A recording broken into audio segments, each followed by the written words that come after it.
This is Sheldon. Sheldon's a regular guy. He likes playing cards, drinking beer, playing Xbox.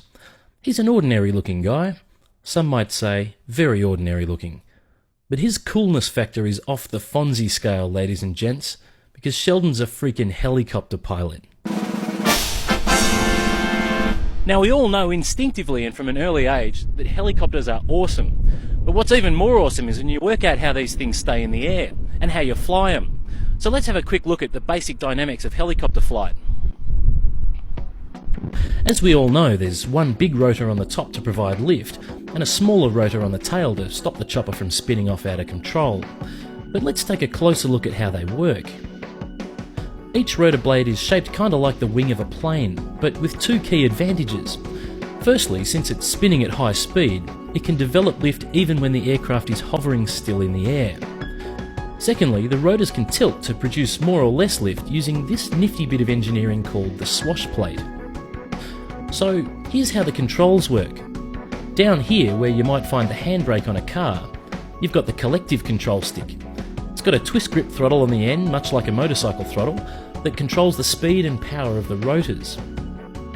When you pull the collective upwards, it pushes the swash plate up, tilting the top rotor blades into the wind and generating enough lift to get the chopper off the ground and rising.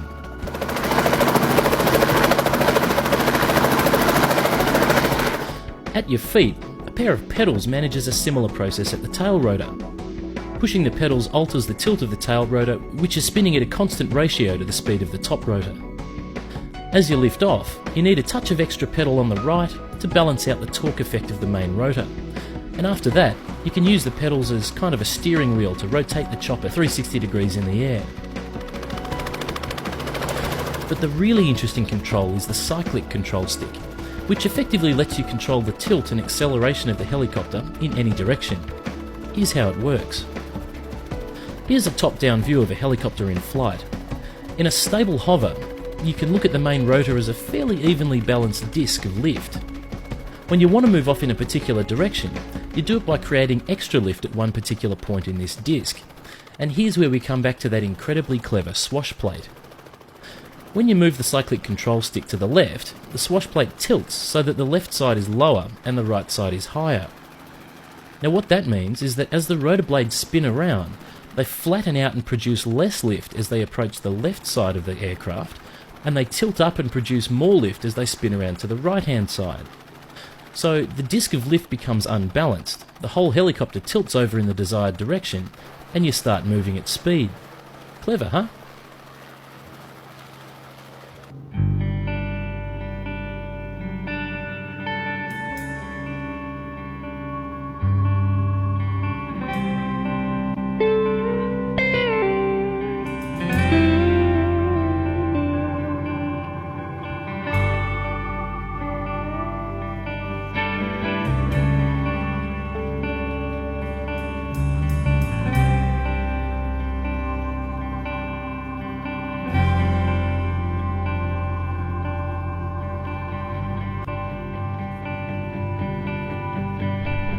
Two great moments that stick out to me in my flying career so far would be landing a helicopter in the snow of the Southern Alps in New Zealand, as well as flying over the city of Melbourne eye to eye with the 9 to 5 workers in their skyscraping buildings.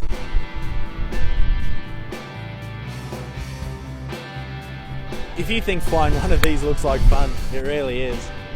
I recommend anyone do it, so best you come and see somebody like us and get some flying lessons done, and maybe you can get a future career in flying a helicopter. You know, basic helicopter lessons are not all that expensive.